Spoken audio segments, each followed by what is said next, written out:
আজকের প্রধান অতিথি বিএনপির সম্মানিত চেয়ারম্যান আমাদের মহান নেতা জনাব তারেক রহমান মঞ্চে উপবিষ্ট আছেন। আগামী 12 তারিখে নির্বাচনে প্রার্থীবৃন্দ, কেন্দ্রীয় নেতৃবৃন্দ এবং উপস্থিত বিশাল জনতা, আসসালামু আলাইকুম ওয়া রাহমাতুল্লাহি ওয়া বারাকাতুহু। প্রিয় উপস্থিতি, আজকে শবে বরাতের দিন। তারেক রহমান সাহেব বিএনপির চেয়ারম্যান এবং আজকে বরিশালে আসছে শবে বরাতের দিন। আমাদের বরাত খুলে যাবে ইনশাআল্লাহ। বরাত খুলে তিনি আমাদের মাঝে আসছে, এই বরাতের দিনই আসছেন।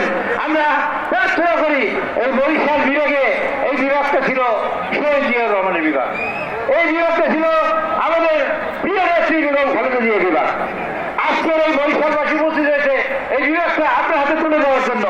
আপনারা কি সবাই রাজি আছেন এই বিভাগের দায়িত্ব আমরা তুলে দিচ্ছি?